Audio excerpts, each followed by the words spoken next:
우리는 하나의 염원이 있고 하나의 목표가 있습니다. 그렇지 않습니까?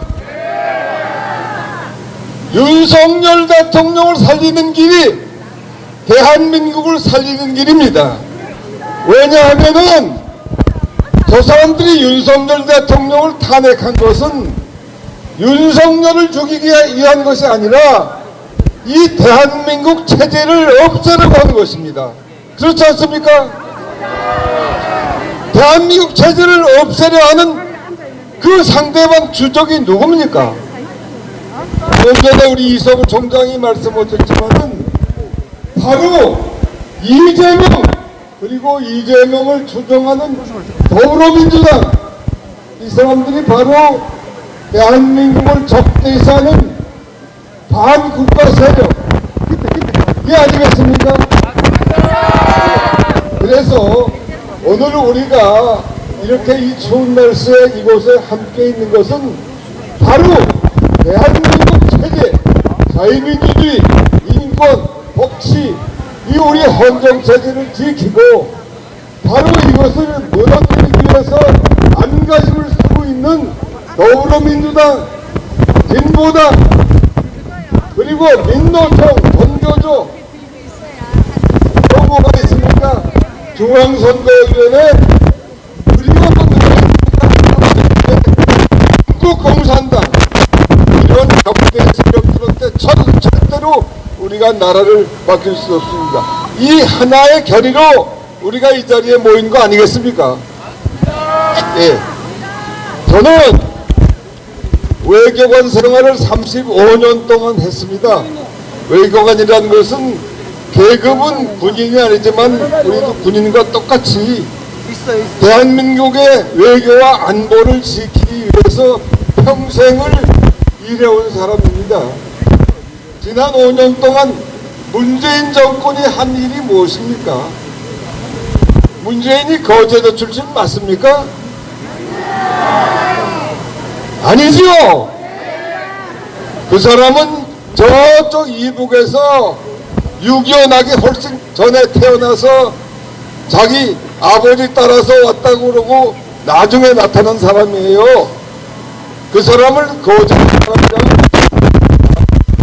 바로 1950년 6.25가 나고 그 해에 우리 상륙작전을 필두로 해서 저 압록강 두만까지 진격했다가 바로 중공군이 개입해서 다시 후퇴할 때 그때 흥남 필수작전이라는 게 있었는데 문재인은 그때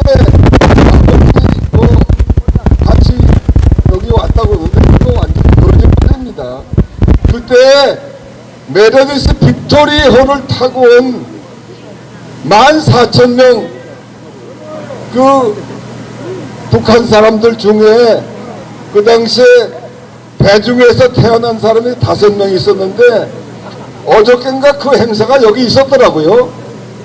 예, 그 바로 메르디스 빅토리호에 선언을 했던 사람이 예, 벌리라는 분이 오셨더라고 어저께. 그래서 환영식을 했던데 여기 김치원, 김치5라는 분이 여기 나타나셨어요.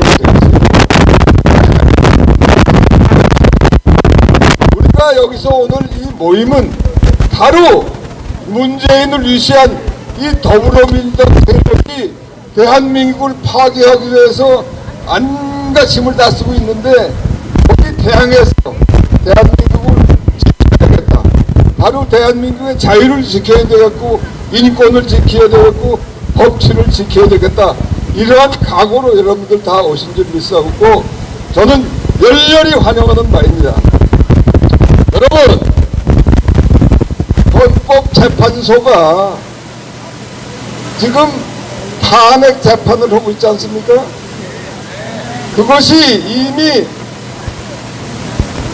2월 25일 변론 기일을 마치고 벌써 3주 가까이 됐는데 아직 재판을 결심을 안 하고 있지 않습니까? 판결을 안 하고 있어요. 왜 그럴까요? 이재명이는 지금 숨어 다니고 있다고 그러는데 왜 그럴까요? 저는 이 계엄령을 선포하고 헌법재판소에 가고 이런 와중에서 처음에는 많이 걱정했습니다, 사실은. 그런데 요즘에 세상이 완전히 바뀌었어요. 왜 바뀐 줄 아십니까? 여러분, 여기 오신 분들은 이 윤석열 대통령이 탄핵 받을 걸로 생각하십니까? 아니면 각하될 걸로 믿습니까? 당연히 각하 아니겠습니까? 왜 각하될까요? 예, 저는 뭐 법률가는 아니지만은 이 사람들은 완전히 지금 사기 탄핵을 했습니다. 탄핵을 시작한 것도 그렇고 탄핵을 하는 과정도 그렇고 헌법재판소에서 심의하는 과정도 그렇고 모두가 불법이에요. 제일 큰 불법이 뭐냐? 원래 이 탄핵을 왜 했느냐 하면은 윤 대통령이 내란의 숙에다 주보면 내란범으로 탄핵을 했습니다. 그런데 나중에 보니까 이게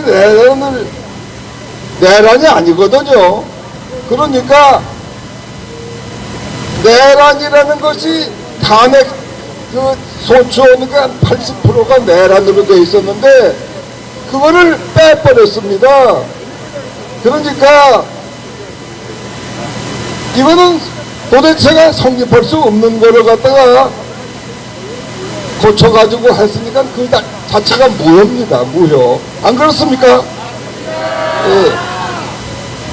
그리고 원래 탄핵이라는 것은 우리 헌법상 200명 이상 국회 재정위원 3분의 2 이상이 찬성을 해야 되는데 200명 이상이 찬성을 해야 되는데 예, 그게 12월 7일날 1차 탄핵 소추하는데 195명만이 찬성을 했어요. 그러면 그 탄핵 소추가 성공을 한 겁니까? 실패한 겁니까?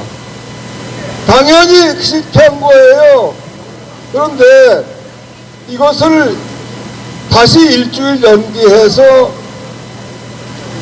12월 14일 날 2차 탄핵을 해서 200명을 남겼는데 원래 이 헌법에, 국회법에 그 일사부재의 원칙이라는 게 있어요. 같은 회기 중에서 안건이 결론이 나면 그 회기 중에 다시 또 할 수가 없게 돼 있어요. 그런데 이 사람들이 엉터리를 해서 2차 탄핵이라고 해서 이거는 원천적으로 무효입니다. 그래서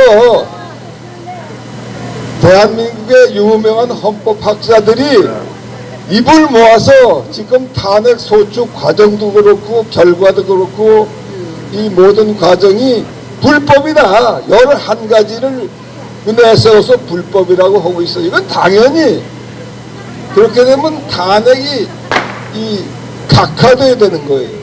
탄핵 각하와 기각이 뭐 여러 가지 있지만은 이 조건이 안 되는 건 이 자체가 원천 무효이기 때문에 각하가 돼야 되는데 아직까지도 각하를 안 하고 쭈물쭈물 대는 거 보면 뭔가 이 불법을 해서라도 인용을 하겠다 이런 속셈이 있는데 그거 인용하면 우리 용서할 수 있습니까? 예. 최근에 이 더불어민주당 이 세력들이 주동이 돼서 무슨 운동을 벌이냐면은 여든지 야든지 헌법재판소가 결정을 하면 무조건 그것을 승복해야 된다 이런 주장들 하고 있는데 이거는 빨갱이들이 하는 주장이에요. 왜 그런지 아세요?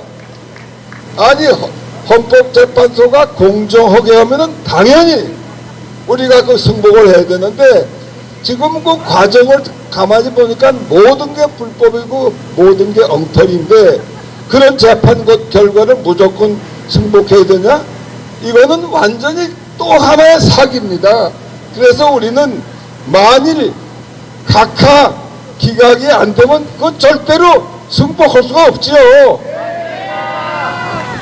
그런데 너무나 다행스럽게도 우리 대한민국은 과거부터 지금까지 대한민국 역사가 시작된 이래 우리가 온갖 풍파를 다 겪었지만은 오늘의 대한민국으로 우뚝 서게 하신 데는 우리는 손현보 목사님 계시지만은 하나님의 뜻, 하나님 덕택이라고 저는 봅니다. 윤석열 대통령이 이재명한테 0.73%로 이긴 것도 그렇고 또 지금 탄핵이 됐는데도 불구하고 국민들이 다 깨어나서 거리에 나오고 헌법재판소 앞에 나오고 광화문에 부산에 대구에 광주에 대전에 이렇게 수백만 명의 인파가 몰려서 대통령을 지키겠다고 외치는 것은 이건 하나님의 뜻이 아니고선 이게 불가능한 것이다. 전 그렇게 보고 있습니다. 우리 청년들 2030이 다 깨어났어요. 그리고 대한민국 교회가 다 일어섰습니다. 우리 광화문에 전광훈 목사도 계시고 우리 전국의 기독교인들을 새롭게 오신 손현보 목사님, 부산에서 대구에서 광주에서 오늘도 여기 오셨는데 내일 모레 토요일은 또 저 춘천까지 가시겠다고 그러더라고요. 여의도에도 물론 오셨고 그래서 이 모든 것이 다 하나님의 뜻으로 이루어지고 있는 줄 믿습니다. 예, 그래서 이제 우리가 그럼에도 불구하고 마지막까지 헌법재판소 판결이 날 때까지 우리가 경계심을 늦추지 않고 계속 투쟁을 해야 될 텐데 이제 윤석열 대통령이 복귀하면은 무슨 일이 일어나겠느냐. 우리가 외교 안보 지금 굉장히 위기에 처해 있습니다. 트럼프 대통령이 당선돼서 윤석열 대통령 손잡고 같이 해야 되는데 그것이 지금 다 틀어지고 있어요.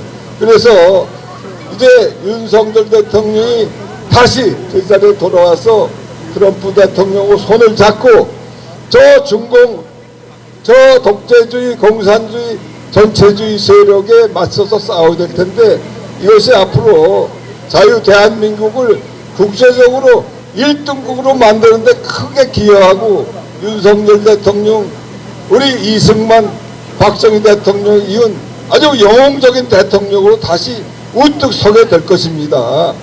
우리가 그날을 위해서 힘을 합쳐서 앞으로 나아갑시다. 예.